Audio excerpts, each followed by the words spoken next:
जैसी आपकी जो सक्सेस और अचीवमेंट के बारे में सबको पता है, will not repeat it, but I I we know that कि उसके फाउंडेशन में कुछ बहुत गहरी वैल्यूज होती है, कुछ ऐसे प्रिंसिपल्स होते हैं जो हमारी आइडेंटिटी बन जाती है, ऐसा फाउंडेशन होता है जो हमारा पर्याय बन जाता है। तो ऐसे आपके कौन से 3 या 5 वैल्यूज है जो अनिल जी का पर्याय है, माने अगर अनिल जी है तो ये है, it becomes like a synonym.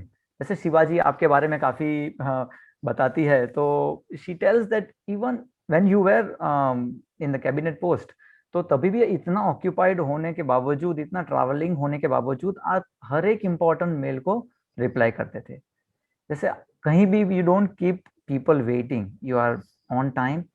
सो ऐसी कौन सी वैल्यूज है जिन्होंने आपको गढ़ा है, माने ऐसे ये वैल्यूज रखे और अनिल जी को रखे तो लगेगा no, he is the synonym, is the reflection of this values. So what would you? मेरे लिए इस पे चर्चा करना उचित नहीं होगी। ओके। मेरे विचार से जो मेरे संपर्क में है वो ज्यादा अच्छा बता सकते हैं। हाँ जी, ठीक तो है। जैसे मैं हम। मैं हम्म। मैं स्वयं, मेरे अपने वैल्यूज कई थे जिसकी चर्चा पहले मैंने कर ली। हाँ जी। लेकिन क्या मैं उसका पर्याय था, नहीं था? क्या मैं, एक तो होता है कि हम कुछ वैल्यूज को चेरिश करते हैं, दूसरा ये होता है कि हम चेरिश तो करते हैं लेकिन उनको अपनाते नहीं अपने जीवन में। हम्म। मैं जो चेरिश करता था वो तो बता सकता हूँ, मैं मैंने उन वैल्यूज को अपनाया नहीं अपनाया ये तो दूसरा जो संपर्क में है वही बता सकता है।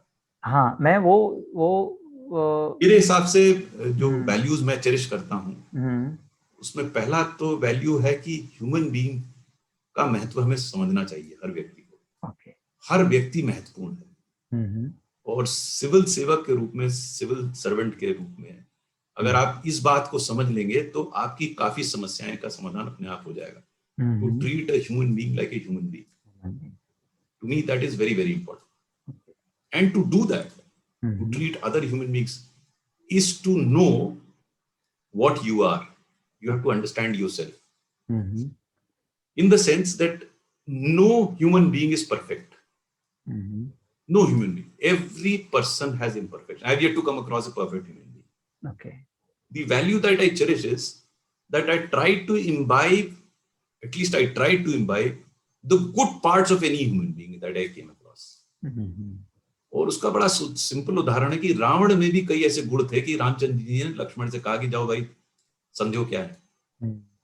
तो खराब से खराब व्यक्ति में कुछ न कुछ अच्छाई होती है। ओके। कोई आदमी पूर्णतया अच्छा या पूर्णतया खराब नहीं होता। हम्म। अब निर्भर मुझ पे करता है कि मैं उसको किस दृष्टि से देख रहा हूं। करेक्ट। क्या उस खराब व्यक्ति से भी मैं कुछ सीख सकता हूं? हम्म। तो मैं जो भी सीख सकूंगा उससे सीखूंगा। This is my number 2। Number 3 value was, which I mentioned earlier, that I can't do much to others. हम्म। उम्र भर यही भूल करता रहा गालिब, धूल चेहरे पे थी आईना मलता रहा। तो मैंने कोशिश ये की कि मैं आईना को ना मलूं, अपने व्यक्तित्व को जितना सुधार सकूं उतना सुधारूं। और मेरा ये स्पष्ट मानना है, ये भी वैल्यू इसी का पार्ट है, हर व्यक्ति में सुधार का स्कोप होता है। वो होता है। You can keep learning. Even today I am learning. Yes. While I'm interacting with you, I am learning. So I have always believed to continuously learn, and I feel thoroughly enjoyed. You know, I read about 100 books every year, wow. and the more I read, the more I discover how ignorant I am. But I enjoy reading. So learning is a continuous process, process. Yes. and you can learn from anybody. And finally, of course, in everyone's life there has to be discipline. Discipline. Without discipline, I don't see people succeeding consistently. Discipline has to be there, and discipline includes punctuality. Discipline includes respect for others. Discipline includes planning, because if you're not disciplined, you'll not be able to plan. Discipline includes keeping to your promises. If you make a commitment to somebody, you should make your best effort to live up to that commitment. Yes. So these are basically the values that I cherished. I don't know how much of it I was no able no. to live up to. Yes yes. क्या बात है। ये मेरे लिए भी सीखना हुआ कि respecting others views is also part of discipline. Discipline ऐसा नहीं है कि आप टाइम पे उठो, ये करो, वो करो, ये भी एक डिसिप्लिन के फैसेट्स है। Thank you so much. कुछ युवाओं के लिए प्रश्न मेरे को होस्ट टीना जी पूछना चाहेंगे, and I will request Tina ji to ask you few questions for the youths who are attending today. Tina ji. Thank you Siddharth. Hello sir, once again. So आज हमारे साथ बहुत यंगस्टर्स जुड़े हैं, हमारे ओएसिस के फ्रेंड्स, बाकी यूथ, कश्मीर से, जम्मू कश्मीर से लेके कर्नाटका, केरला, बिहार, यूपी, दिल्ली, गुजरात, सब स्टेट से हमारे यंगस्टर्स आज हैं हमारे साथ जो आपको सुन रहे हैं. तो उन सब से, उनकी सबके बिहाफ पे मैं कुछ आपसे सवाल पूछना चाहूंगी. तो सबसे पहला तो जैसे अभी हम डिसिप्लिन की ही बात कर रहे थे, तो उसी को थोड़ा सा आगे ले जाते हुए एक छोटा सा प्रश्न पूछूंगी कि आप, जैसे हमने सुना कि आप एक बहुत फर्म बिलीवर हैं डिसिप्लिन और अनुशासन के वैल्यू पे, तो जो आपकी लाइफ, जो हमारे यूथ और यंगस्टर्स सुन रहे हैं, उनके लिए ये बहुत इम्पोर्टेंट है सुनना. एंड आप उनको ये मोटिवेट और इंस्पायर कैसे करेंगे कि डिसिप्लिन के जो वैल्यू है उसको, उस वैल्यू की वजह से आपको जो लाइफ में चैलेंजेस फेस करनी थी उससे आपको कैसे मदद मिली? How did that value of discipline help you to face the challenges of life? It's very important हमारे यूथ तो सुने. Discipline, and as I explained, the term discipline does not merely mean punctual. Punctuality is one of the facets of discipline, but there are many other facets of discipline. Because if you're disciplined, you will plan your work, and when you plan your work, the chances of your being able to do that is much more. Because planning ka next step hai your commitment to fulfillment of that plan. That is also a part of discipline. Because you just can't plan and forget it. You have to be committed towards fulfillment of this plan. That's a part of discipline. Now then all activities will happen naturally. You will not have to strain yourself. If you're not disciplined, then you have to, every time an action has to be done, you'll have to strain yourself. Consciously think. If you're disciplined, it becomes a second nature. You'll be able to naturally do it. And when you are able to do and make it into your nature, then the chances of your success are much more. So for example, if you have to attend a meeting, or for example, you are going to appear in an exam, if you are disciplined and if you know how to plan, then you will not struggle on the last day for the exam. I've seen many youngsters last day किताब खोलना. मैं तो किताब ही नहीं खोलता था. Exam की सुबह तो क्वेश्चन ही नहीं है किताब खोलने का. I've seen लोग एग्जामिनेशन हॉल में जाते किताब खोले हुए. मेरा मानना है, and I don't know whether I'm right or wrong, the chances of their success is very remote. Success would be those people who plan it out, prepare in advance, and they are in a relaxed frame of mind when an examination comes. But if you're opening a book just before the exam, you are not relaxed in a relaxed frame of mind. The output is much better if you are in a relaxed frame of mind. And to get that relaxed frame of mind, you have to plan. And to plan, you have to be disciplined. That's how discipline helps.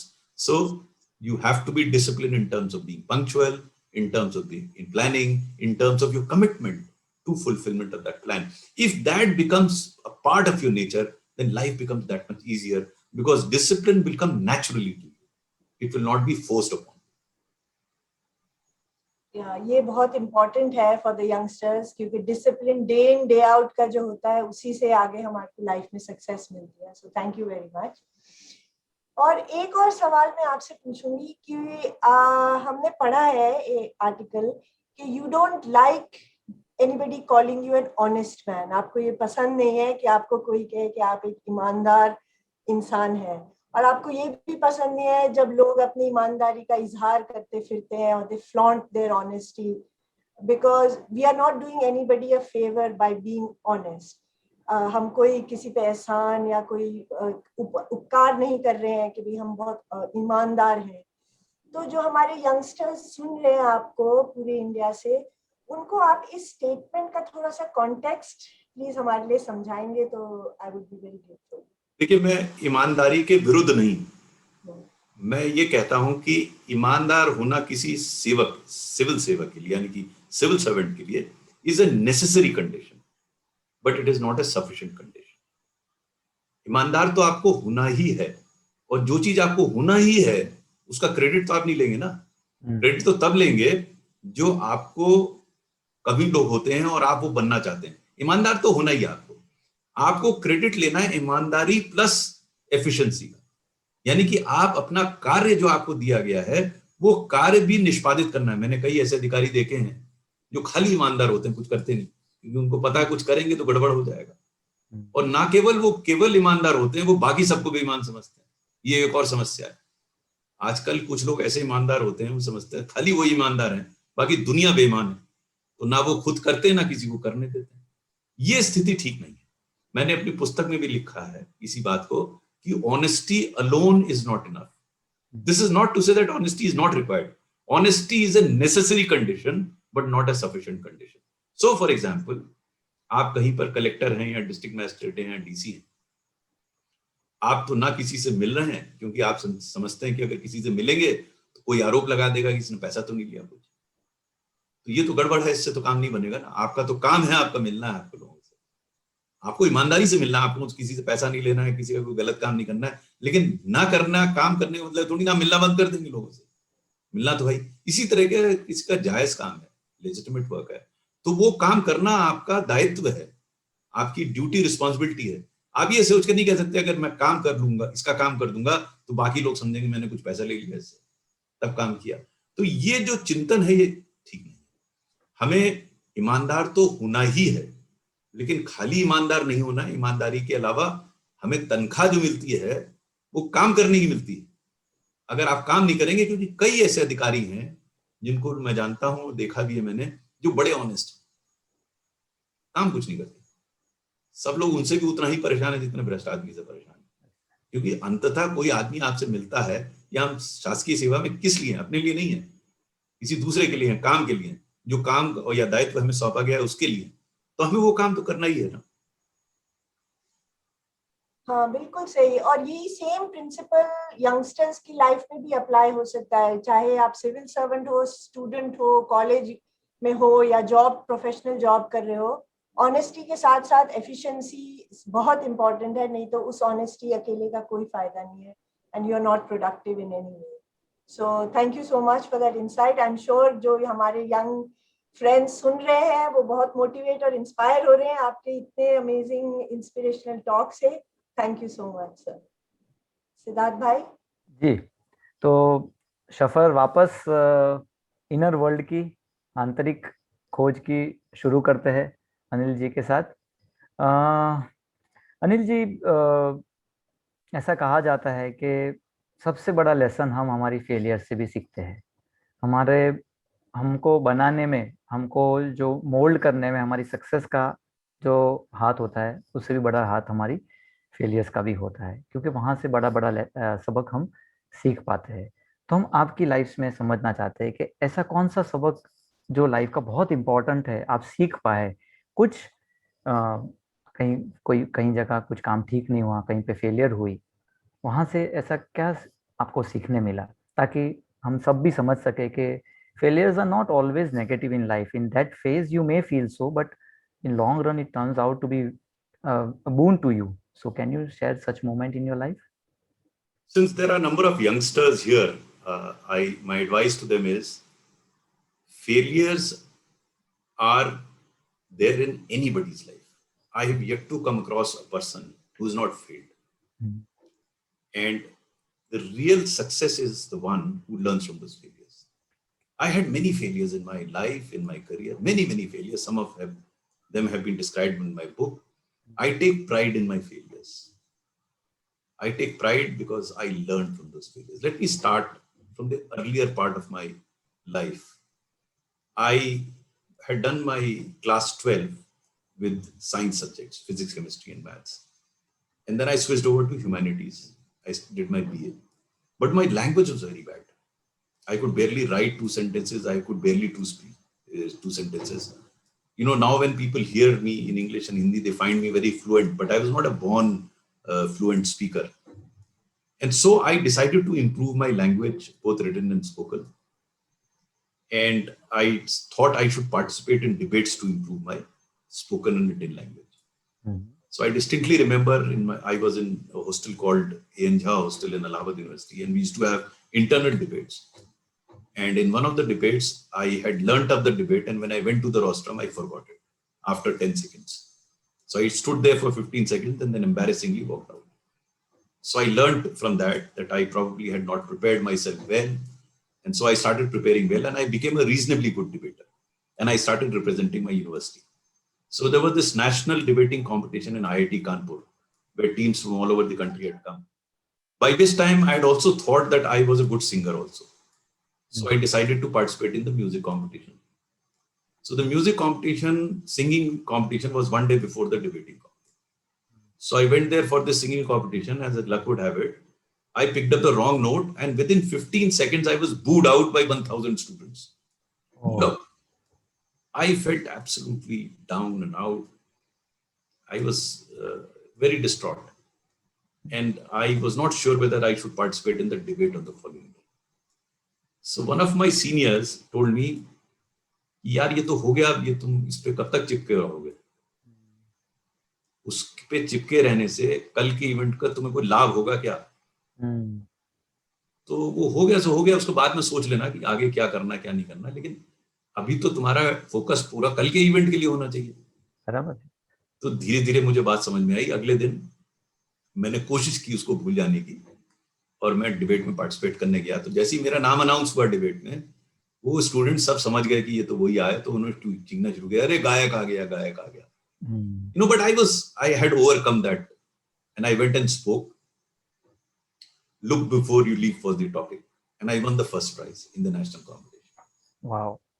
Now this was incredible, because thereafter I never looked back. I won many such awards after that. I knew that failure could be around the corner, but I have to somehow overcome that failure and continue to work. This was very early in my life when I learned from that failure. And there, of course, in music competition, I decided that until I'm well prepared, I will not participate in the competition. One should not jump into a competition without being prepared. I wasn't prepared well. I was only focusing on the debate. So I then understood the limitations of my singing. That is also very important. You must understand where you stand and what you are. You can't claim to be good in everything. There are many things that you do in life, and that has to be understood. Right through my book, I talk about many failures, and one failure came right at the end of my career when I was Secretary of Education. I had joined hands with another senior IAS officer, a colleague, who was the chairman of National Council for Teacher Education. We were trying to take action against fraudulent B.Ed and D.Ed colleges. In my book, I call it the biggest mafia in India. Because there are 16,000 such colleges, of which 4,000 do not exist at all, and they can give you a degree. So look at the quality of education that comes out of it. So the chairman NCT decided to seek information from them on an affidavit, because if they gave wrong information, they could be put behind the bars. Now this set the cat amongst the pigeons, because these were very powerful people, supported by a lot of politicians. But fortunately, politicians did not support them when they approached them. So these guys went to the courts, 17 courts, 3 of which granted a stay order for furnishing this information. So the chairman NCT appeared himself before the court and argued that we are only seeking information. What is the problem? So the judge got very annoyed and issued a contempt notice against him, with a notice to me as Secretary Government of India, asking me how chairman NCT could be removed. So far, the government was supporting him. Now at political level, he lost that support. He was so disgusted that he resigned from the IAS. Unheard of. I was also very distraught. It was one of the biggest failure of my career, of being unable to prevent an officer from resigning. Though I tried my best, I failed. Huge failure. But in a similar situation, 4 months down the line, when Chairman CBSE was sought to be removed, I put my foot down and convinced the minister into believing that it was not her fault. She was not removed. She continued as Chairman CBSE, and she's such a fine officer. Today, she's Secretary School Education Government of India. So I learned from those mistakes what I had committed. I corrected them in the second occasion. So failures are very natural occurrence.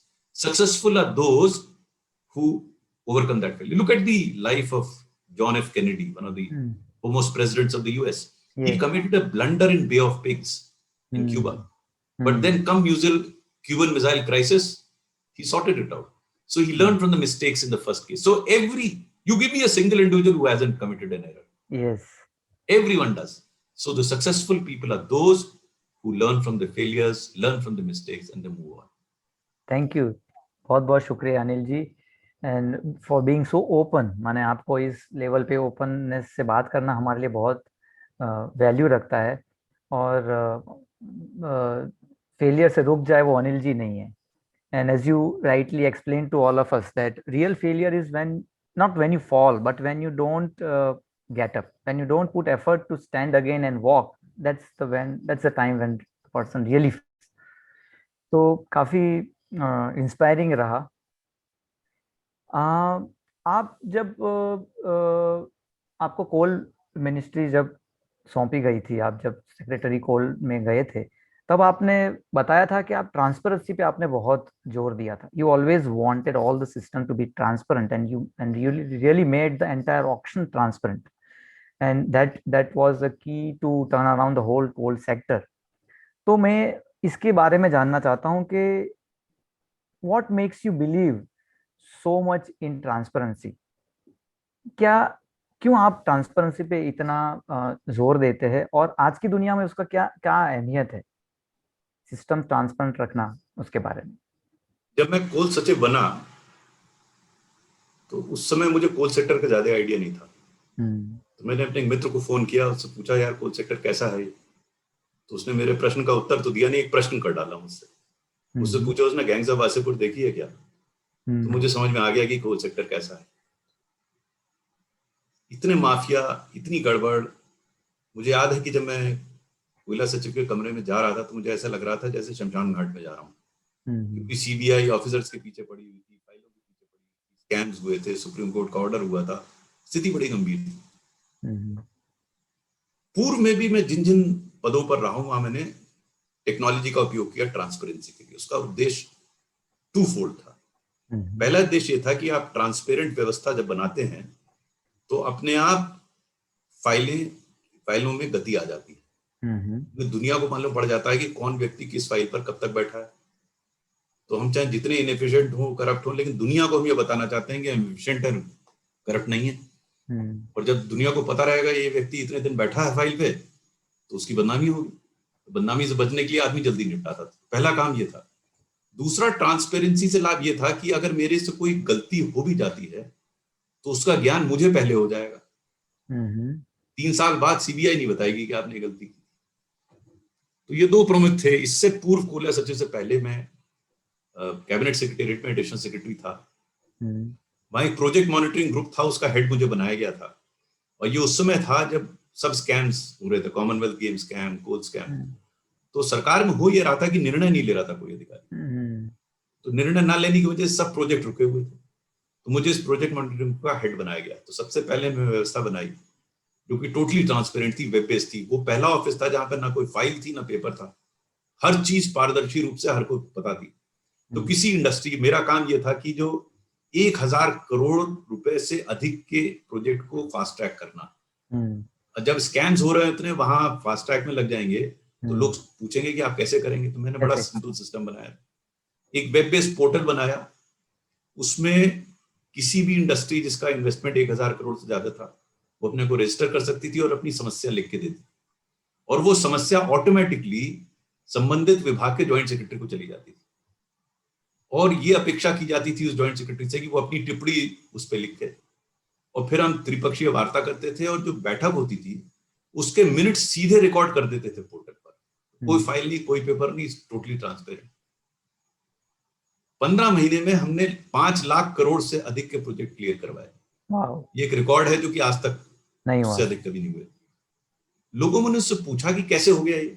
मैंने simple यही बताया कि हर अधिकारी को पता था कि बाकी सबको पता है कि वो एक पत्रावली पर कितने दिन, कितने मिनट, कितने घंटे बैठा है, तो अपने आप क्लियर कर देता था। स्थिति यहां आ गई कि एक उस समय कैबिनेट मिनिस्टर थी, उनको रिजाइन करना पड़ा क्योंकि वो 53,000 करोड़ रुपए की पत्रावलियों पर बैठी हुई थी। और ये अफवाह फैल गई कि ये टैक्स वसूली कर रही हैं, इस वजह से ये बैठी हैं फाइल पर, तो उनको रिजाइन करना पड़ा। यही सीख मैंने कोल में अपनाई। कोल में क्योंकि हम कोल ब्लॉक ऑक्शन कर रहे थे जिसमें अल्टीमेटली 1,73,000 करोड़ रुपए के कोल ब्लॉक ऑक्शन हुए। तो अगर ट्रांसपेरेंसी ना होती तो कोई भी उंगली उठा सकता था, पहले भी उंगली उठाई। अब ऐसा नहीं है कि हमने गलतियां नहीं की इस ऑक्शन में, गलतियां हमसे भी हुई, लेकिन चूंकि हर निर्णय हम अपने पोर्टल पर डाल देते थे तो हमें शीघ्र मालूम पड़ जाता था कि कहाँ गलती होगी, और अगले दिन प्रेस कॉन्फ्रेंस में मैं खुद ही अनाउंस कर देता था कि हमसे त्रुटि हो गई, हमने ठीक कर ली। तो ना तो न्यूज आइटम बना ना कुछ बना। जब आप अपनी गलती खुद मान लेंगे तो न्यूज किस बात की। और इससे गलतियां भी होना कम हो गई, बंद हो गई, लोग सतर्क हो गए। तो मेरे विचार से ट्रांसपेरेंसी और टेक्नोलॉजी गवर्नेंस के दो महत्वपूर्ण पहलू हैं, जिसका लाभ जनता को तो होगा ही, अधिकारी को भी होगा, क्योंकि इतना जब आप काम करते हैं तो कोई ना कोई ऐसी त्रुटि हो जाना स्वाभाविक है। उसमें कई बोनाफाइड मिस्टेक्स हो जाती हैं। अगर आप ट्रांसपेरेंट हैं तो ये बात आपको जल्दी मालूम, कोई पॉइंट आउट कर देगा कि साहब ये आपने गलती की है। और अगर ट्रांसपेरेंट नहीं है तो आपको भी पता नहीं लगेगा आपने क्या गलती की, और वो क्या स्वरूप ले लेगी 4-5 साल बाद, और फिर सीबीआई उसको कैसे इंटरप्रेट करेगी। तो मुझे ये ऑप्शन किए हुए 5-6 साल हो गए, अभी तक तो किसी ने दरवाजा नहीं खटखटाया, तो फिर आगे भी नहीं खटखटाया। तो ये कितना इम्पोर्टेंट है ओपन होना वर्ल्ड के लिए। माने if you put your self in a glass bottle, आप कांच की शीशी में अपने आप को रख देते, then you are inviting the world to mould you and to improve you. तो ये बिलीफ अगर हम रखें कि क्या मैं फीडबैक के लिए ओपन हूँ, then there are lot of people who help you in improving, and because when you are open yourself, people don't doubt us also. दूसरा सर, अनिल जी, आपने लीडरशिप पे भी काफी लेवल पे काम किया है। मैं भी कोई ऑर्गेनाइजेशन को लीड करता हूँ, तो ये मेरा फेवरेट क्वेश्चन है आपके लिए, और यंगस्टर्स के लिए भी है, क्योंकि कई बार आप होते हैं जहाँ पे आपके ऊपर कोई पदाधिकारी होते हैं जो पावर पोजीशन में होते हैं, ऑथोरिटी पोजीशन में होते हैं, तो उनके साथ आप कैसे डील करते हो, अपनी लीडरशिप स्किल कैसे इस्तेमाल करते हो। कई बार आप खुद पावर पोजीशन में होते हो, अथॉरिटी में होते हो, और आपको टीम के साथ डील करना हो, कहीं वहां कोई अलग लीडरशिप स्किल यूज होती है। और जैसे आप नेक्सस ऑफ गुड लीड करते हो, जहाँ पे आप कोई पोजीशन का पावर या अथॉरिटी यूज नहीं कर सकते हो, you have to lead by heart, तो वहां अलग टाइप की लीडरशिप लगती है। तो आप ये तीनों टाइप की लीडरशिप, जहाँ ऊपर वाला पावरफुल हो, आप खुद पावरफुल हो, और जहाँ विदाउट पावर लीड करना है, तो क्या एक्सपीरियंस रहा ये सब लीडरशिप के अंदर, और वहां वहां से आप कैसे इवॉल्व हुए? देखिए, लीडरशिप का प्रथम सिद्धांत ये है कि आप खुद को कैसे बनाएं।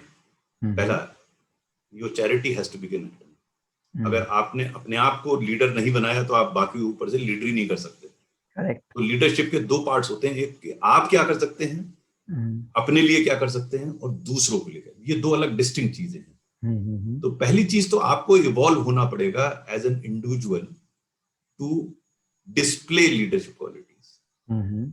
तो आपको एफिशिएंट होना पड़ेगा, आपको डिसिप्लिन होना पड़ेगा। ये आपको अपने लिए करना है, दूसरे के लिए नहीं कर रहे। आप अपने आप को, आप खुद ही को बुलंद कर रहे हैं।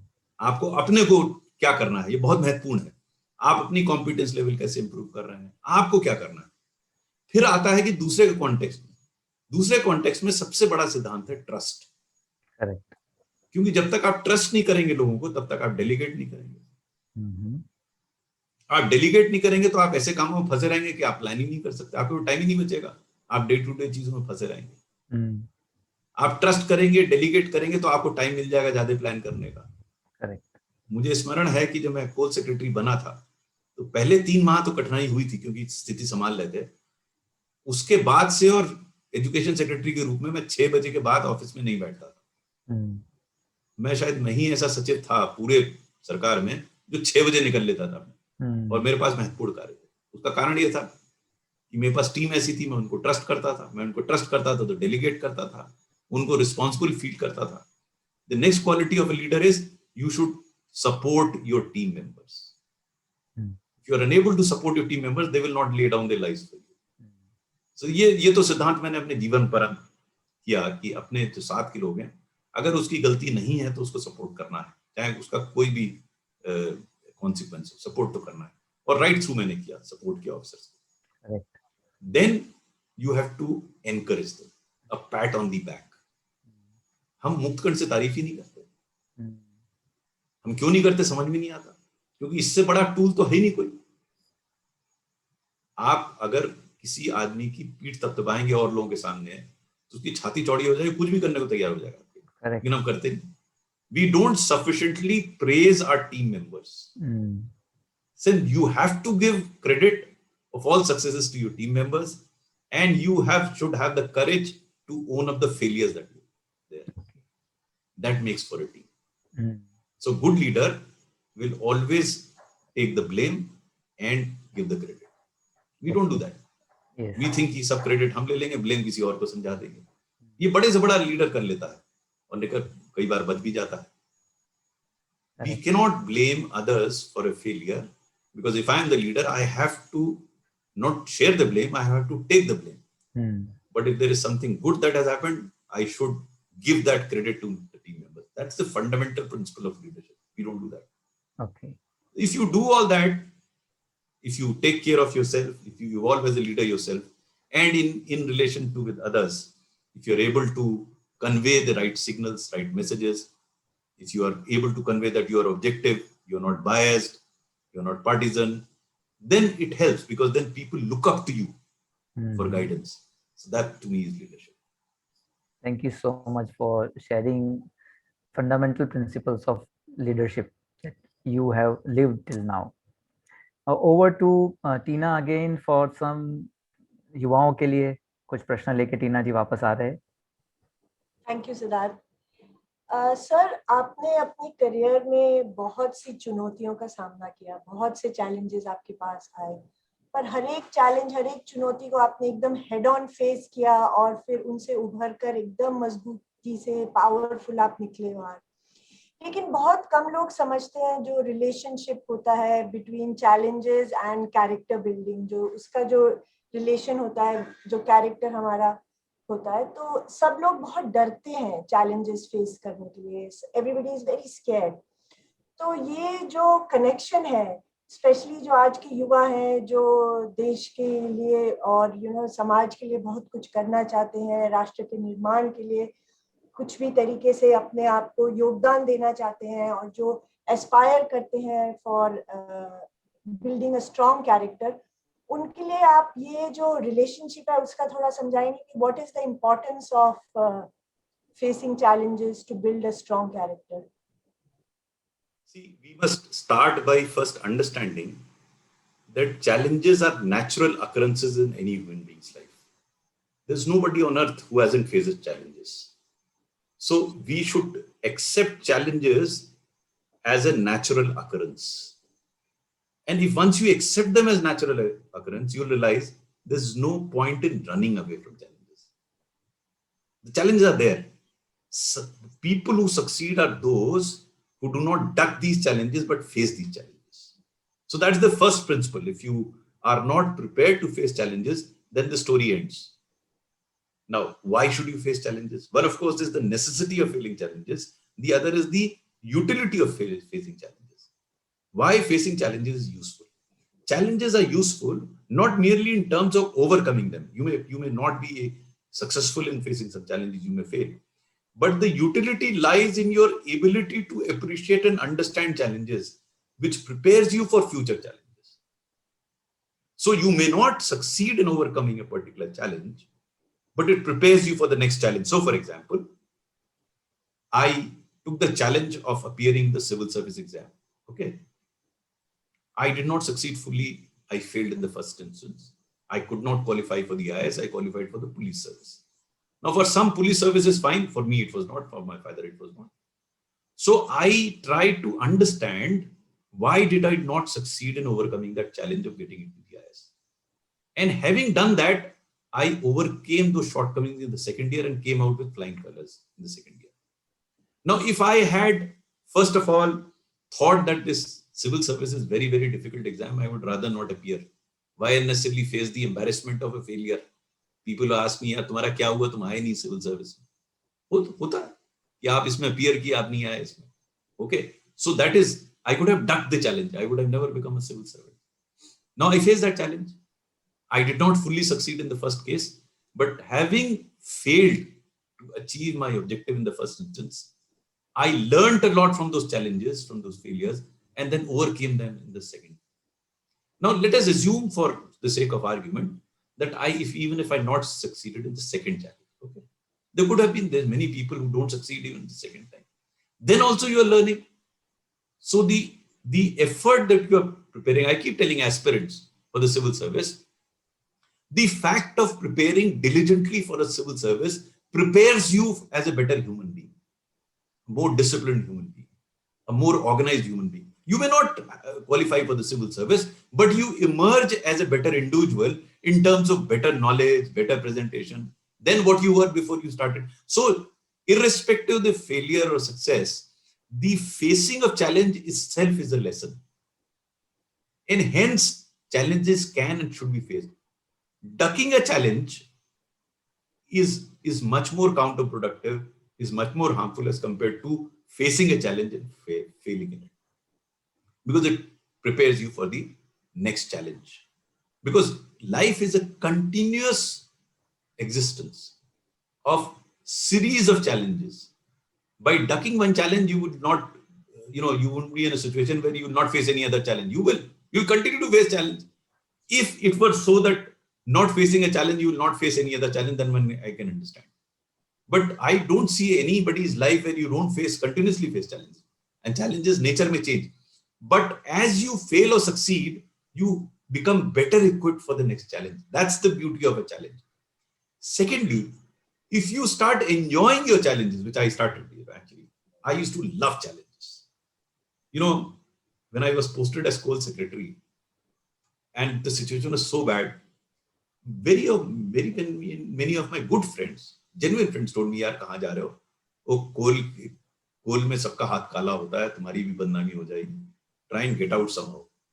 No, that was an option available. I could have easily requested the government, कि मैं नहीं कर पाऊंगा myself. But I thrived in that challenge. I loved it. When I saw the situation so bad, first thought that came to my mind was, कि यार स्थिति इतनी खराब है और तो खराब होगी नहीं. अब जो भी होगा सुधार ही होगा और जो भी सुधार है उसका क्रेडिट मैं ले लूंगा. That's how I looked at it. So it's your approach that matters. I used to thrive on challenges, I'm telling you. I love challenges. We used to jokingly say in coal ministry, give us the Kashmir problem, we just might be able to solve it. So that was the optimism that we had. Wonderful. यही होना चाहिए जज्बा आज के youth का, to continuously face challenges through the journey of life. जो होगा सामने head on face करो, उसके बाद उभर के निकलो, be strong, be powerful. तो अभी आपने जो बोला, जो पॉजिटिव रहना हमेशा बहुत इंपॉर्टेंट होता है, तो आपके हर एक रोल में हमने बहुत रिफ्रेशिंग लगता है जब भी हम पढ़ते हैं, सुनते हैं कि हर एक रोल को आपने इतने पॉजिटिवली किया. जहां भी हो, कोई भी सिचुएशन हो, कोई भी आपको काम दिया गया हो, everything was looked at positively कि इस रोल में हूँ तो इसमें मैं क्या डिफरेंट कर सकता हूँ, इसका मेरा क्या डिफरेंट अप्रोच होगा, क्या मैं इससे सीख सकता हूँ या मैं इससे कुछ अलग कर सकता हूँ. तो ये जो पावर ऑफ पॉजिटिव थिंकिंग था आपको, ये जो आज के जमाने में भी बहुत इंपॉर्टेंट है. आई एम श्योर आपके बहुत टफ सिचुएशंस आए होंगे. आपने ऑलरेडी हमें इतने सारे केस सुना दिए हैं, स्टोरीज एंड अमेजिंग सिचुएशन जहां आप इतने पॉजिटिव रहना चाहते थे, फिर भी आपको कठिनाइयों का सामना करना पड़ा. तो any one more example where a tough situation, पर उसमें भी आपने अपने पावर ऑफ पॉजिटिव थिंकिंग से सिचुएशन को बदल दिया, जो हमारे यंगस्टर्स सुन के कुछ भी फील करें, इंस्पायर्ड हो, मोटिवेटेड हो. ये एक नशा होता है, एक एटीट्यूड होता है. ये ओवरनाइट नहीं आता. नशा भी जैसे एक बार आप कोई गोली खा लेंगे उससे नशा थोड़ी ना होगा. आप कई दिन खाएंगे गोली तब नशा आप उसके आदी बनते हैं ना. इसी तरह इस अच्छी आदत को पाड़ने के लिए भी आपको कुछ टाइम चाहिए, लेकिन एक बार आपको ये नशा लग जाता है फिर मजा आने लगता है आपको चैलेंज मिलने में. तो कोई भी मिलता था चैलेंज, बड़ा मजा आता था मुझे. सो फॉर एग्जाम्पल, राष्ट्रीय स्वास्थ्य बीमा योजना जो कि विश्व में इसकी काफी तारीफ हुई, इसका आरंभ भी एक चैलेंज से हुआ था. प्रधानमंत्री ने घोषणा कर दी 15 अगस्त को कि हम एक योजना लाएंगे गरीबों के लिए. ये सरकार में ऐसा होता है कि पहले अनाउंस कर देते हैं, बाद में डिसाइड करते हैं क्या करना है. तो अनाउंस कर दिया. तो उस सरकार में जो यूपीए की सरकार थी, उसमें अनाउंस करने के बाद ग्रुप ऑफ मिनिस्टर्स बना दिया जाता था जो उस पर फिर विचार करता था कैसे करें. तो ग्रुप ऑफ मिनिस्टर बनाया गया. चिदम्बरम साहब उस समय फाइनेंस मिनिस्टर थे, वो अध्यक्ष थे उसके. तो पहली बैठक जो हुई उसमें हमारे मंत्री जा नहीं पाए, सचिव भी नहीं जा पाए, तो मैं डायरेक्टर जनरल लेबर वेलफेयर था, मुझे भेज दिया. अब मुझसे लेना है एक ना देना दो, लेकिन क्योंकि बुलाया था इसलिए चले गए. अब चर्चा आरंभ हुई तो चिदम्बरम साहब ने पहले तो हेल्थ सेक्रेटरी की तरफ कहा कि ये प्रधानमंत्री ने योजना अनाउंस की है हेल्थ इंश्योरेंस की, आप हेल्थ सेक्रेटरी बनाइए कोई योजना। तो वो थोड़ा विचलित हुए। फिर उन्होंने कहा कि साहब हम लोग ऐसे ही परेशान हैं नेशनल रूरल हेल्थ मिशन में, और ये बीमा योजना कहीं दुनिया में चल नहीं रही है साहब, हम लोग नहीं कर पाएंगे। तो कुछ राजनीतिक कारण भी थे, उन्होंने उनको छोड़ दिया। फिर वो दाहिनी तरफ घूमे, वहां पे सचिव बैंकिंग इंश्योरेंस बैठे थे, उन्होंने कहा भाई इंश्योरेंस स्कीम आप बनाइए। तो सचिव बैंकिंग इंश्योरेंस ने कहा कि साहब ये तो हम एक ऑलरेडी चला रहे हैं किस टाइप की योजना, वो चल ही नहीं पा रही है। यही जो सचिव थे बाद में सीएजी बन के उन्होंने बड़ा नाक में दम किया सरकार के, लेकिन उस समय उन्होंने कह दिया हम नहीं कर पाएंगे। अब सरकार में ऐसा होता है कि किसी न किसी को पकड़ा जाता है काम कराने के लिए। तो एक ऑफिसर उनके बराबर में बैठी थी, उन्होंने कुछ फुसफुसाया कान में चिदंबरम साहब के, सडनली मेरा नाम उन्होंने बोला, अनिल स्वरूप कौन है? मैं खड़ा हो गया हाथ जोड़। तो बोले कि ये स्कीम आप बनाएंगे? तो मैं थोड़ा आश्चर्यचकित हुआ। मैंने कहा साहब what has labour ministry to do with health insurance? तो उन्होंने कहा ये तो स्कीम जो है ये वर्कर्स के लिए है, लेबर के लिए है, तो आप बनाएंगे। मैंने कहा साहब by that definition every scheme of the government is for some worker और the other, all should come to me. तो थोड़े नाराज से हो गए, बोले कि आप मजाक कर रहे हैं, इतना सीरियस प्रकरण, आप बनाएंगे? मैंने कहा साहब मैं क्या? बोले नहीं आप बनाएंगे, निर्णय हो गया। अब कमरे से बाहर निकला लाइक ए ज़ॉम्बी, मेरे समझ में नहीं आया कि क्या हुआ, मतलब हमसे क्या मतलब हेल्थ इंश्योरेंस का। लेकिन आप देखिए, अगर आप सकारात्मक सोच हो तो लंबी कहानी हमारी किताब में मैंने पूरी लिखी है। उसके बाद हमने इस पे चर्चा की, फिर लोग जुड़ने शुरू हुए, और स्थिति यहां आ गई कि इस स्कीम को दुनिया की सर्वोत्तम स्कीमों के से एक समझा गया। तो मैं इसलिए बता रहा हूं आपको कि कई बार ऐसा होता है कि एक चैलेंज आ जाता है, आपको इमीडिएट रिएक्शन ये होता है कि हम कहां फंस गए, होता है। लेकिन अगर आपकी सोच सकारात्मक है तो आप फिर जुड़ते हैं। जैसे आप लोगों ने पुस्तकें पढ़ी है, नहीं पढ़ी है, ना पढ़ी हो तो जरूर पढ़िएगा। 3 पुस्तकें एक ही से उनका थिंकिंग है उसमें। एक है रॉबिन शर्मा की the monk who sold his Ferrari, और दूसरी पाउलो कोएल्हो की द अल्केमिस्ट, और तीसरी रोंडा बायन की सीक्रेट। इन तीनों का मंशा एक है, और मंशा कहाँ है? वो एक हिंदी की पिक्चर थी ओम शांति ओम, उसमें शाहरुख खान का एक डायलॉग है कि अगर आपका पैशन है तो सारी कायनात जो है मिलके आपको वो पैशन बनाती है। तो वो पैशन लाना जरूरी है। आपके अंदर वो पैशन है करने के लिए, तो आपको हेल्प आने लगेगी अपने आप। ये मेरा अनुभव रहा है पूरे।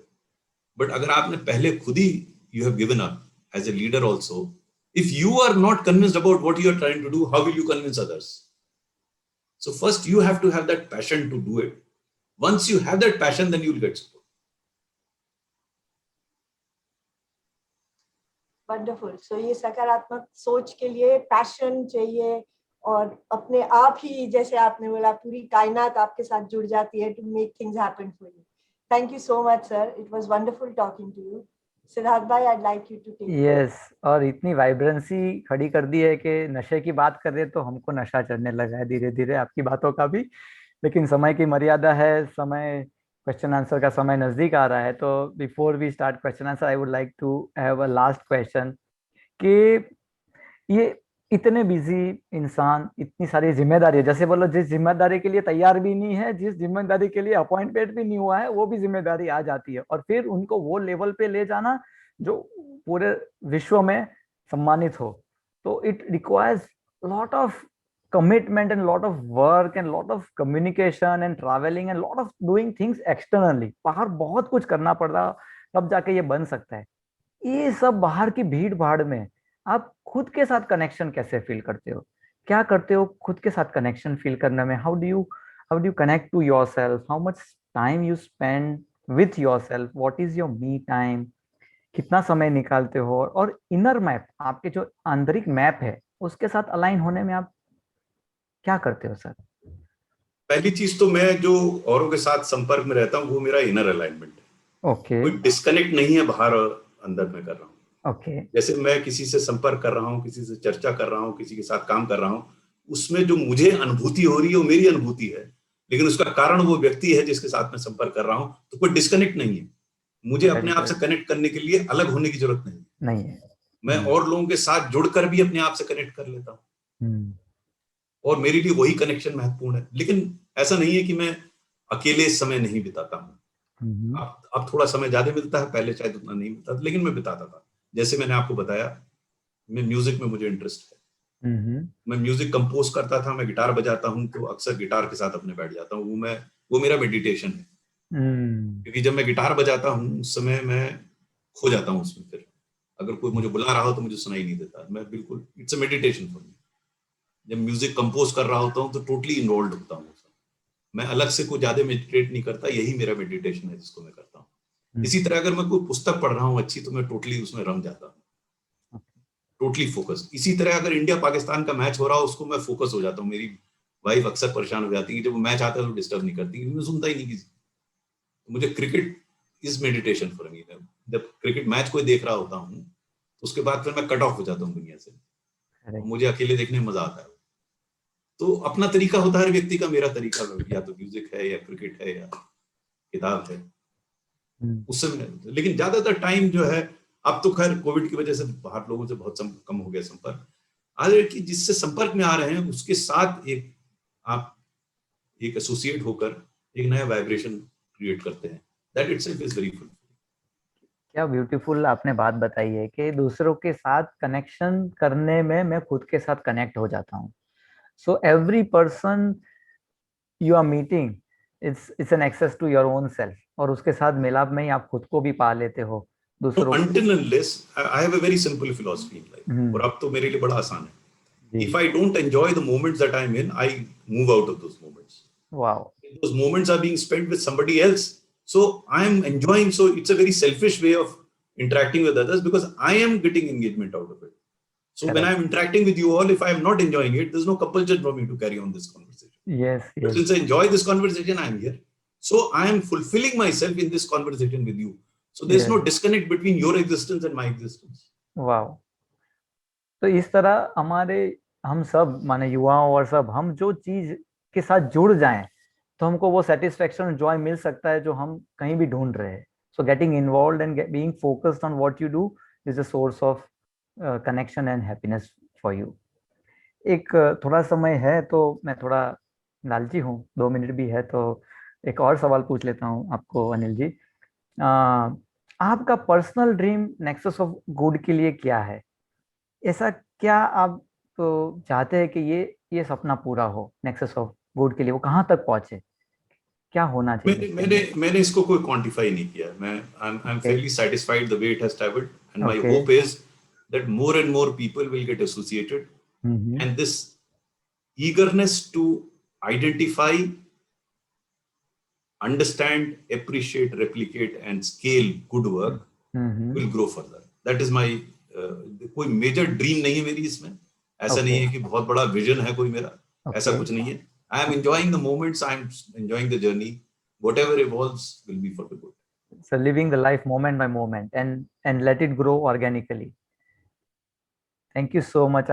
It was so nice having a good conversation, और बहुत मजा आ गया. It was so intoxicating, and but the time is short, so we open. I give the opportunity to Jay to open for question and answer, क्योंकि हमारे काफी सुनने वाले, आपके जो सुनने वाले हैं वो बेसब्री से बैठे हैं अपना सवाल पूछने के लिए.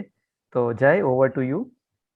Yes, thank you so much, Anil ji, Siddharth bhai and Tina ji, for having a beautiful conversation. And I think एक चीज हम सभी ने notice की थी, the way Anil ji like खुली किताब है उनका life, and the way the authenticity that he spoke, right? I think वो सबसे ज्यादा touch करने वाली बात थी. कुछ सोचा नहीं, nothing, just पूरी life सबके सामने खुली किताब करके खोल दी. So thank you so much for sharing your life with us. Now हमारी ऑडियंस से मैं दरख्वास्त करना चाहता हूँ कि आप सभी को जो भी लगा हो, आप सभी ने बहुत इत्मीनान से सब कुछ सुना है, पेशेंस रखा है, तो आप सभी को क्या लगा? आप हमने चैट ओपन किया है आप सभी के लिए, तो आप अपने व्यूज, अपने फीडबैक, आपको जो भी फील होता है वो चैट पर लिख सकते हो. एंड जिसको भी सवाल पूछने हो वो लोग हैंड रेज कर सकते हो. जूम में आप सभी को पता होगा हैंड रेज की फैसिलिटी है. So all people who want to ask question, जिसको भी कुछ भी सवाल पूछना हो वो हैंड रेज करके पूछ सकता है. तो आप हैंड रेज भी कर सकते हो and at the same time आप चैट में भी आपका सवाल लिख सकते हो. सो यस ऑडियंस, आप सभी के लिए स्टेज ओपन है. सो 2 लोगों ने ऑलरेडी हैंड रेज कर दिए हैं, तो उनसे मैं पूछना चाहूंगा दर्शित तलसानिया। दर्शित जी, आपको यहाँ से हम अनम्यूट कर रहे हैं। अब आपका सवाल ब्रीफली, बहुत कम शब्दों में, जितना हो सके उतना अनिल जी के लिए रख सकते हैं। Hello, sir. So my question is that how do you feel when your family suffers a lot because of any action you take? It isn't a very good feeling because I may have succeeded in my career, but they suffered a lot. Suffered a lot in terms of leading a very difficult life. In the initial period of my career, I was transferred also.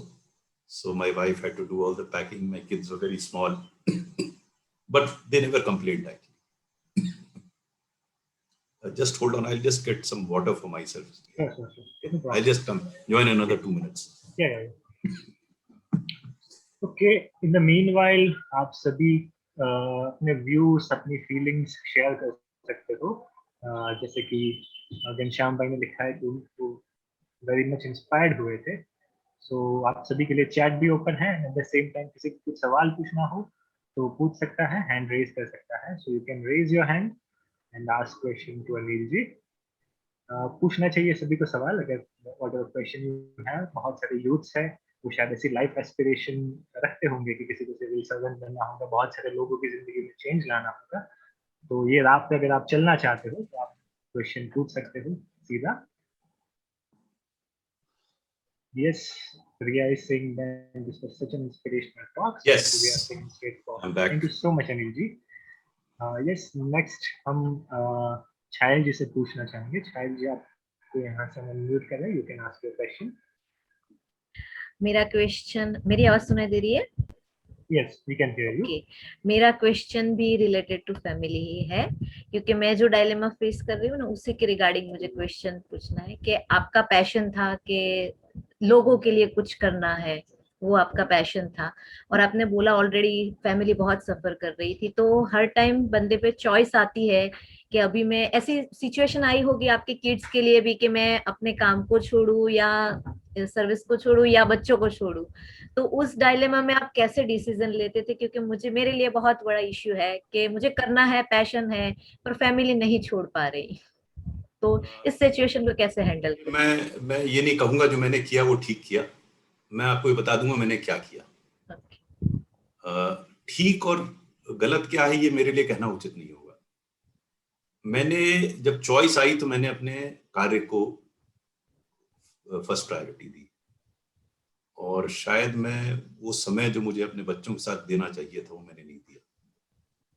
मैं कार्य में ज्यादा रहा। अब मेरे grand children हैं, तो मैं कोशिश कर रहा हूँ कि जो मैंने अपने बच्चों को नहीं दे पाया उनको दे सकूं, तो उनके साथ समय बिता रहा हूँ। लेकिन मैंने जो किया, ये निर्णय आपको स्वयं लेना पड़ेगा।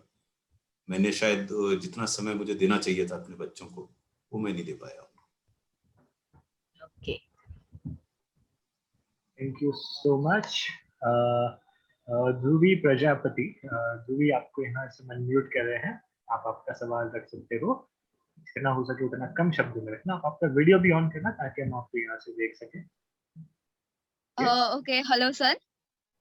मेरा सवाल ये है कि आप एक अच्छे आईएएस हो और मतलब मुझे उसके बारे में जानना बहुत ज्यादा अच्छा लगता है। मुझे ये था कि जब भी कोई स्टूडेंट, जब भी कोई एस्पिरेंट ऐसा सोचता है कि मुझे आईएएस बनना है या यूपीएससी क्लियर करना है क्योंकि मुझे देश की सेवा करनी है, पर जब भी हम लोग सिस्टम में जाते हैं तो हम ऐसा ही बोलते हैं कि सिस्टम में जाके हम लोग सिस्टम में घुस गए, ऐसा बन गए। तो हमें हमारी भाई इंटरव्यू वाली स्पिरिट टकाने के लिए क्या कोई स्ट्रेटेजी है, उसके लिए कुछ खास? पहले तो आपको ये विश्वास करना होगा कि आपकी जो विजन है, जो आपका पैशन है, वो आप बनाए रख सकती हैं। आपको शुरू से ही डाउट होने लगेगा कि सब लोग ये कहते हैं ऐसा हो जाता है, तो शायद नहीं कर पाइएगा। अब ये डाउट कैसे दूर हो जो आपके दिमाग में है? आपको ऐसे अधिकारियों को देखना पड़ेगा जो इन परिस्थितियों के होते हुए भी पैशनेट काम करते हैं। आप, होता क्या है कि आप अखबार में पढ़ती हैं जो गड़बड़ अधिकारी हैं उनके बारे में आता है, अच्छे अधिकारियों के बारे में आता भी है तो आप पढ़ती नहीं है। तो आपको ऐसा लगता है कि सब गड़बड़ हो रहा है, ऐसा नहीं है। कई अधिकारी बहुत अच्छा काम कर रहे हैं। आपको मौका लगे तो मेरी पुस्तक है ethical dilemmas of a civil servant, उसको पढ़िएगा तो आपको समझ में आएगा मैं क्या कह रहा हूं। तीसरा एक महत्वपूर्ण बात मैं कहना चाहूंगा, आप अगर सिविल सेवक बनना चाहते हैं तो रिवोल्यूशनरी मत बनिए और समाज की सेवा बाद में कीजिएगा, पहले अपनी सेवा कीजिए। अगर आप अपने पांव पर नहीं खड़े होंगे तो समाज सेवा की बात करते रहेंगे। आज की तारीख में देख रहे हैं ना, हर जना देश की बात करता है और देश का बेड़ा गर्क करे जा रहा है। तो मैं अक्सर बच्चों से कहता हूं, आपसे भी कहूंगा, आप थोड़ी देर के लिए सेल्फिश बन जाइए। आप पहले खुद को ऐसी धरातल पर लाइए कि आपकी बात लोग सुने, वरना हर आदमी देश की बात कर रहा है। जो मौका आता है तो भाग खड़ा होता है, लेकिन बात करने में क्या जा रहा है, हर जना देश के लिए सेवा करना चाहता है। तो आप करिए देश की सेवा, जिसमें कोई हार्म नहीं है, लेकिन पहले अपनी सेवा कीजिए। पहले अपने आप को इस लायक बनाइए कि आप देश की सेवा कर सकें। पता है, देश की सेवा के नाम पर आप अपना भी कुछ नहीं कर पाएंगे और देश की सेवा तो करनी ही नहीं है। जब आप अपनी सेवा कर सके और अपने पैर पर खड़े हो जाएं, उसके बाद ये कोशिश कीजिए और उनसे प्रेरणा लीजिए, उन लोगों से जिन्होंने इन परिस्थितियों को होते हुए भी अच्छा कार्य किया है। और इनमें से लगभग 50 लोगों की जानकारी तो आपको मेरी किताब में मिल जाएगी। तो बहुत सारे ऐसे व्यक्ति हैं जो अच्छा काम कर रहे हैं। तो अभी से हताश मत होइए कि कई लोग जो है वो छोड़ देते हैं, वो अपना आइडियलिज्म ले जाते हैं। नहीं, कई लोग हैं जो आइडियलिज्म के साथ रहते भी हैं, तो आप उनकी तरफ देखिए। ये चॉइस आपकी है कि आप किधर देख रही हैं। उन लोगों की तरफ देख रही हैं जो कि पहले आइडियलिस्ट थे बाद में नहीं रहे, या उनकी तरफ देख रहे हैं जो पहले आइडियलिस्ट थे बाद में भी आइडियलिस्ट रहे। ठीक है, thank you so much sir. Next is Romana ma'am, जिनसे शायद आप मिले थे। आपने उनका जिक्र भी किया था, आपने जो आर्टिकल लिखा था उसका, and she is one of the best principals from Kashmir. So Romana ji, आपको यहाँ से अनम्यूट कर रहे हैं, you can ask your question. आप कैमरा अगर ऑन कर सकते हो तो it would be really helpful. Good afternoon, sir. Good afternoon Romana ji, how are you? Nice to talk to you. Fine, thank you, sir. So nice to meet you, sir, after a long time. Sir, I want to ask you, what was your experience during your visit to Kashmir? It was absolutely amazing. In fact, one full chapter of my book is dedicated to my visit to Kashmir. So I thoroughly enjoyed it. I learned a lot. I saw so much commitment from people, which I never thought they would have so much commitment. I got a lot of inspiration from people like you, who despite Thank such you so adverse much. set of circumstances are doing such wonderful work. So it was truly inspiring, thoroughly enjoyable, and I look forward to my next visit to Kashmir. So, sir, same from this side. We are looking forward to your visit, sir. Thank you very much, sir. Thank you so much. Now moving on to the next participant, Dheeraj Yadav. Dheeraj, आपको हम यहाँ से unmute कर रहे हैं. You can ask your question. Please turn on your camera so that we can see you. आपका camera on कर कीजिएगा. Good evening sir. इवनिंग धीरज, आपने बड़ी बढ़िया टोपी लगा रखी है भाई। आप कहाँ बैठे हैं? हरियाली में बिल्कुल। सर घर ही में बैठे हैं सर, अपने गार्डन में। सर बताइए।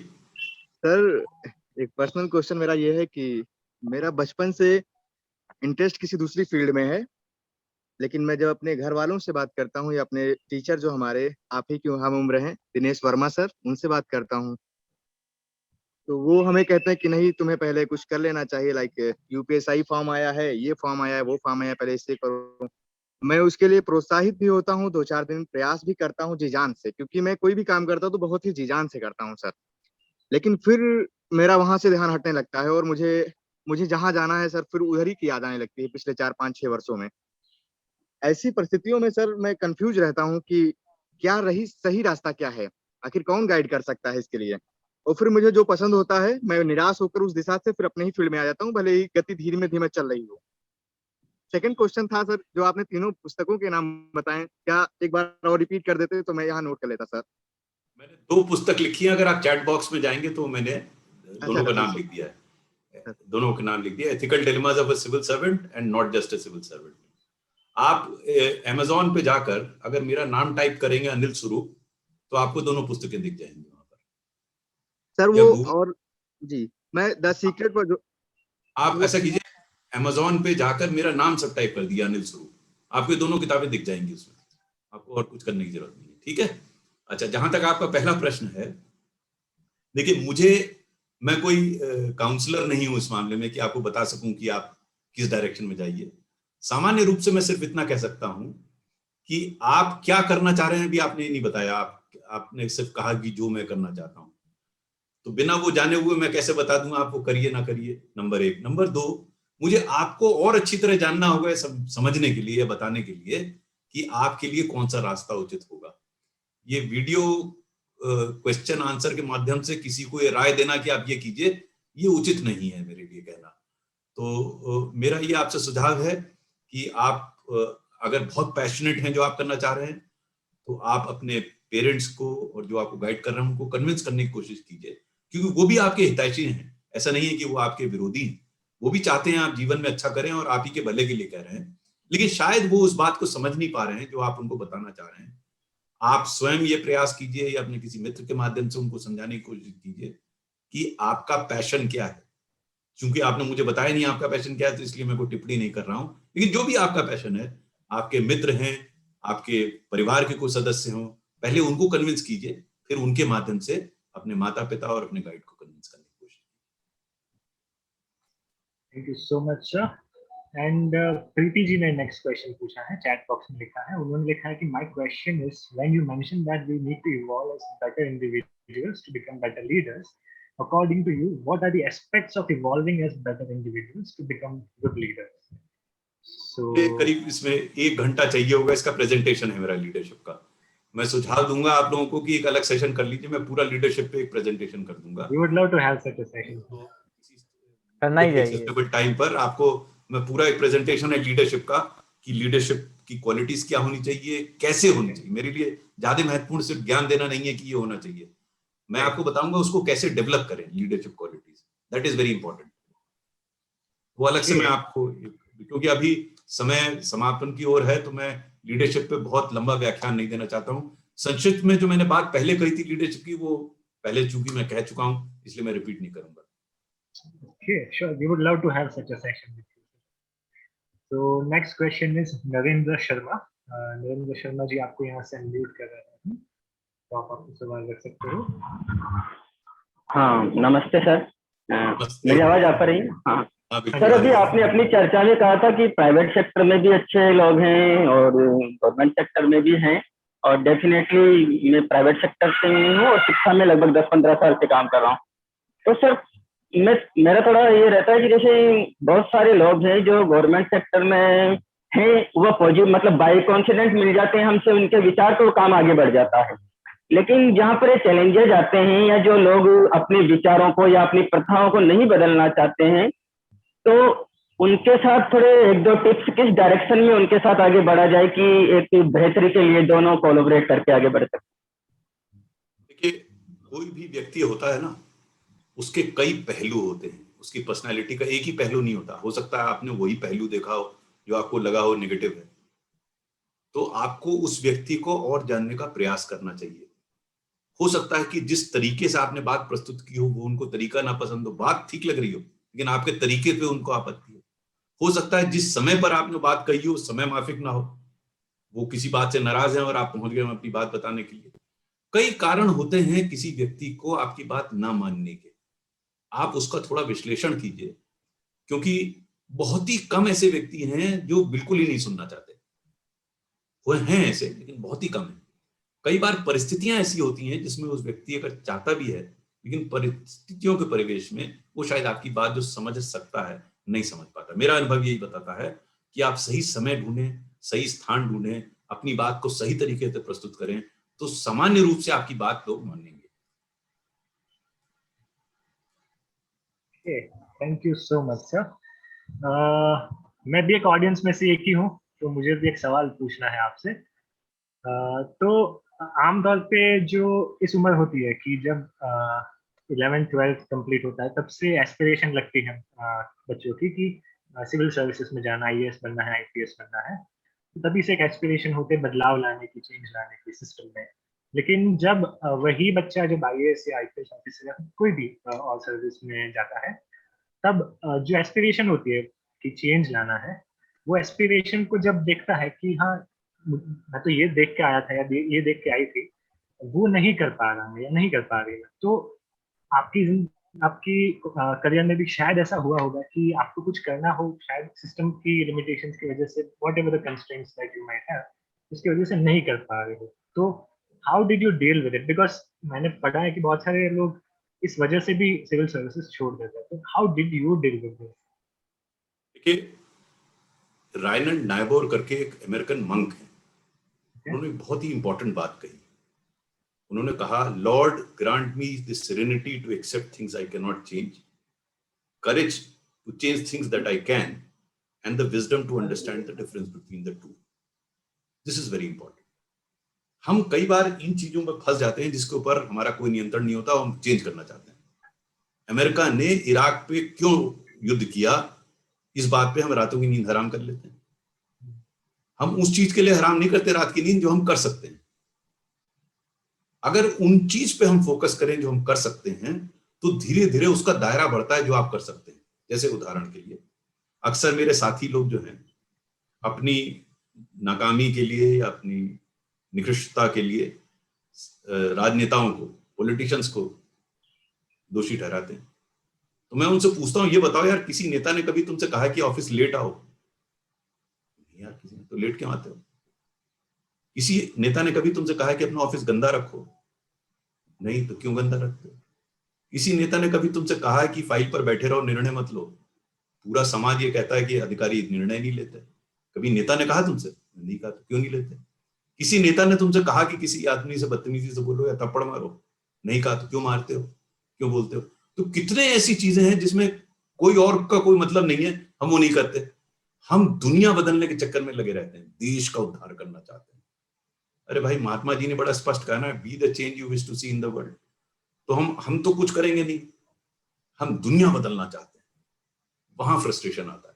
एक बार आप अपनी सीमाएं समझ लीजिए कि मैं क्या कर सकता हूं, और उस सीमा के रहते हुए आप जितना काम कर सकते हैं वो करिए, तो आपकी वो सीमा बनेगी। और कोल या कोयले क्षेत्र में अगर कभी क्राइसिस आएगी तो आपको सचिव बनने को कहा जाएगा। मैंने कभी नहीं मांगा उनसे कि मुझे बना दीजिए आगे। देखिए, जो मैंने लाइंस पहले बोली थी उसको ध्यान से समझना चाहिए हर यंगस्टर को। खुदी को कर बुलंद इतना कि हर तकदीर से पहले खुदा बंदे से कुछ पूछे, बता तेरी रजा क्या। आप खुद ही तो बुलंद करते नहीं, दुनिया बदलने पहले चल देते हैं। ज्यादातर के साथ यही समस्या है। जो रिजाइन भी करते हैं ना इसमें, वो करना चाहते हैं जो उनको नहीं करना, जो करना कर सकते हैं वो करते नहीं। मैंने कई लोगों से चर्चा की, अरे भाई किस बात का फ्रस्ट्रेशन है? आप क्या दुनिया, आप झाड़ू पकड़ के पॉलिटिशियन बन जाइए ना। आपने सिविल सेवा ज्वाइन क्यों की? सिविल सेवा में सीमाएं हैं, उनको आपको समझना पड़ेगा। लेकिन यह बात जरूर है कि सीमाओं के रहते हुए बहुत कर सकते हैं। कैसे? आप उन अधिकारियों को देखिए, आप उन अधिकारी को देखिए जो अधिकारी इन सीमाओं में रहते हुए काम कर रहे हैं। आप देख उन अधिकारी को रहे हैं, या तो वो फ्रस्ट्रेट खुद हो गए या काम नहीं कर रहे हैं, फिर आप कहते हैं कोई काम ही नहीं कर सकता। ये धारणा गलत है। इससे उभरना पड़ेगा और ये समझना पड़ेगा कि काम हो सकता है लेकिन रेवोल्यूशन नहीं हो सकता। वैसे भी मैं हिस्ट्री का स्टूडेंट रहा हूं। All revolutions in the world have led to dictatorship, चाहे वो रशियन रेवोल्यूशन हो चाहे फ्रेंच रेवोल्यूशन। तो आप किस बात का रेवोल्यूशन की कोशिश कर रहे हैं? अरे काम कीजिए जो आपको दिया गया हो, तो वो अच्छा तरह कीजिए, आपको और काम मिलेगा। I think that is the very reason why you have started Nexus of Good. मैंने आपके बहुत interviews भी देखे हैं जिसमें आपने in every sector you have talked about positive people, be it politicians, be it private sector. So I think that's the reason why you are the person who has started this movement. So we're really thankful to you. Now, unfortunately, we cannot ask many more questions. अब हमारा वक्त की पाबंदी है हमारे पास। तो now, Siddharth ji, I would like to give the stage to you. So what Siddharth you can do is, yes, you can convey my email ID to all the participants, swaroop8@yahoo.com. Okay, sure. If there are any questions left, they can ask directly to me. SWARUP number 8@yahoo.com. Swaroop8@yahoo.com. You can ask that question directly to me. Okay? Okay, sure sir. हम chat box में भी लिख देंगे. So now Siddharth ji, आगे की procedure के लिए please guide us. Yes, thank you so much. Thank you all for asking your questions and special thanks to Anil ji कि हर सवाल का पारदर्शक जवाब। माने कोई मुखौटा नहीं, कोई पर्दा नहीं, जो है जैसा है वैसा। और वही टच कर गए हम सबको आज के दिन में, क्योंकि ओएसिस युवाओं के लिए काम करता है सर। और युवाओं को दिशा कैसे मिले, युवाओं को इंस्पिरेशन कैसे मिले, वो काफ़ी फोकस रहता है ओएसिस का भी। तो आज अनिल जी, काफ़ी युवा ऐसे हैं जो अपना टाइम सोशल सेक्टर के लिए देना चाहते हैं, लेकिन सोशल सेक्टर में काम करना इजी नहीं है। आज की दुनिया में इतनी कंपटीशन बढ़ गई है, प्रेशर है, पेरेंट्स को भी चिंता रहती है कि सेक्टर में चले जाएंगे क्या हो जाएगा। तो इतने ब्राइट और प्रॉमिसिंग यंगस्टर्स है जो ये सेक्टर में काम करना चाहते हैं, लेकिन ये सब डर के कारण, भय के कारण काम नहीं कर सकते। ऐसा पैराडिम भी हो गया है कि अगर हमारे पास पावर है, पोजीशन है, पैसा है, ऑथोरिटी है या अच्छा कैरियर की डिग्री है तो ही लाइफ में कुछ अचीव कर सकते हैं, बाकी हम दुनिया में चेंज मेकर नहीं बन सकते। तो ऐसे जो एस्पायरिंग यूथ्स है जो आज भी अभी भी बैठे हैं हमारे साथ, और जो चाहते हैं कि हम सोशल सेक्टर में जाके हम लाइफ को हमारा सबमिट करें, हम उसमें काम करें, उनके लिए आप क्या मैसेज देना चाहते हैं? पहला तो ये कि कोई भी सेक्टर ऐसा नहीं है जहाँ जीवन आसान हो। अगर ये सोच रहे हैं कि आईएएस अफसर बन के आसानी से निकल जाएगा, सब काम नहीं होगा। नहीं, हर सेक्टर में चैलेंजेस है, हर सेक्टर में समस्याएं, तो ये समझ लें बड़ा क्लियरली। दूसरा, आपको स्वयं डिसाइड करना है कि आपको किस चीज से किक प्राप्त होती है, आप जीवन में क्या चाहते हैं। मैं नहीं डिसाइड कर सकता। आपका पैशन क्या है ये आप खुद डिसाइड करेंगे। जैसे अभी एक साहब बता रहे थे, यादव जी, मैं नहीं डिसाइड कर सकता कि उनका पैशन क्या है, आपको स्वयं डिसाइड करना है। एक बार डिसाइड कर लीजिए पैशन, अगर आपका सोशल सेक्टर में काम करना आपका पैशन है तो you go ahead, but have that clarity of thought in your mind, why do you want to join social sector. If the why of joining social sector does not suit your personality, don't join the social sector. If you are seeking power through the danda of a police officer, I don't know whether you will get that as an IPS officer, but then social sector is not the instrument through which your power hungry mind will be quenched, or power thirsty mind will be quenched. So that clarity has to come in your own mind कि आप जीवन में क्या चाहते हो। ये मैं नहीं डिसाइड कर सकता, और मैं ये भी नहीं कह सकता ये सही है गलत है, लेकिन क्या डिसाइड करना है ये आपको स्वयं डिसाइड। पहले वो डिसाइड कर लीजिए, मैं जीवन में समाज सेवा करना चाहता हूं या चाहती हूं। फिर नेक्स्ट स्टेप लीजिए। आप डिसाइड करना चाहते हैं कि आपको पावर मिले और जाना चाहते हैं आप सोशल सेक्टर में, तो डिस्कनेक्ट आ गया। आप समाज सेवा एज ए सिविल सर्वेंट भी कर सकते हैं। मेरे विचार से सबसे ज्यादा समाज सेवा हो सकती है, ज्यादा संख्या में हो सकती है as a civil servant, but वो मेरा विचार है, आप जरूरी नहीं आपका विचार हो। आप अपना विचार स्वयं कीजिए और डिसाइड कीजिए कि आप जीवन में क्या चाहते हैं। उस चाहने के लिए क्या सोशल सेक्टर आपको फुलफिल करेगा या कुछ और करेगा, ये क्लैरिटी ऑफ थॉट। आप जहां ये कंफ्यूजन, जहां ये डिस्कनेक्ट हो जाता है, जैसे मैं उदाहरण दूं, थोड़ा सा टाइम कम है लेकिन फिर भी उदाहरण देता हूं आपको। मेरे शुरू में समझ में नहीं आता था लोग मर्सिडीज कार क्यों खरीदते, क्योंकि जिन जिन के पास मर्सिडीज कार है वो खुद तो चलाते नहीं, वो ड्राइवर चलाता है, तो चलाने का सब मजा ड्राइवर को मिल जाता है, और जो ओनर है वो गाड़ी के पीछे वाली सीट पे बेचता, बड़ी अनकंफर्टेबल है। मैं कई मर्सिडीज में बैठा हूँ, कई और गाड़ियां, सस्ती गाड़ियां जिनमें बैठने का मजा ज्यादा है, मर्सिडीज में नहीं, लेकिन फिर भी वो 80 लाख रुपए की गाड़ी खरीदता है। क्यों खरीदता है? पड़ोसी के लिए खरीदता है, अपने लिए नहीं खरीदता। वो पड़ोसी को बताना चाहता है कि मेरे पास मर्सिडीज गाड़ी है। समस्या यहीं से शुरू होती है। समस्या शुरू वहां से होती है जहां आप अपने लिए नहीं, दूसरे के हिसाब से काम करते हैं। आप कपड़े दूसरे के हिसाब से पहनते हैं, है ना, पाउडर परफ्यूम दूसरे के लिए लगाते हैं, अपने लिए नहीं लगाते। बाल अपने अच्छे बनवाते हैं, काले करते हैं, पूरे करते हैं, अपने लिए नहीं करते, दूसरे के लिए करते हैं। कई लोग अपने लिए भी करते हैं, लेकिन ज्यादातर दूसरे के लिए करते हैं। समस्या वहां होती है जहां दूसरे को विचार करके अपना काम करना शुरू कर देते हैं, वहां समस्या शुरू हो जाती है। जिस दिन आप अपना काम अपने लिए करेंगे, समस्या नहीं आएगी। अरे वो क्या सोचेंगे, अरे ये कपड़ा मेरा ऐसा है। अधिकतर ब्रांड्स या अधिकतर फैशन की चीजें सिर्फ दूसरे के लिए बिकती हैं, अपने लिए कहां बिकती है। कई बार तुम्हें मजाक में कहता हूं तो प्राइस टैग भी लगा लो ना इस चश्मे पर कि रेवैन का है, कितने का। अब मुझे पता ही नहीं रेवैन क्या होता है, तो आप मेरे को क्या आप इंप्रेस करेंगे रेवैन से, लेकिन हम करते हैं। तो ये निर्णय आपको लेना है, मैं नहीं ले सकता निर्णय। ये आपको डिसाइड करना है कि जीवन में आप क्या चाहते हैं। आप चाहते कुछ हैं, करना कुछ और चाहते हैं, तो गड़बड़ हो जाएगा। आप पैसा बनाना चाहते हैं तो ऐसी नौकरी में जाइए जहां पैसा बना लीजिए, फिर बाद आप पकड़े जाएं तो समाज को नहीं दोषित कीजिए कि वो बना रहा था उसको नहीं पकड़ा, मुझे पकड़ लिया। ये निर्णय आपको लेना है। तो मैं, आप जितने यंगस्टर्स हैं, आप चर्चा करें उन लोगों से, अपने दोस्तों से, अपने पेरेंट्स से। निर्णय आपका है, क्योंकि अल्टीमेटली आपको भुगतना। हो सकता है जानकारी के अभाव में शायद आप निर्णय नहीं ले पा रहे हैं, वो जानकारी आप प्राप्त करें। लेकिन मर्सिडीज कार सिर्फ दूसरे को दिखाने के लिए आप खरीदेंगे तो फिर समस्या आपको स्वयं झेलनी पड़ेगी। ठीक है? Okay, thank you so much. तो सभी दोस्तों को अनिल जी से ये मैसेज है कि वाई क्लियर करें, क्यों करना है। अगर वाई क्लियर करे देन नथिंग मैटर्स। जब तक वो क्लियर नहीं होगा तब किसी और के पीछे भागेंगे और पाएंगे कुछ नहीं। So one last question Anil ji, कि बहुत सुना था लेकिन आज देख भी लिया, महसूस भी कर लिया कि you are so young at heart, full of energy and positivity. Even today, you have this never ending spirit of spreading good in this world.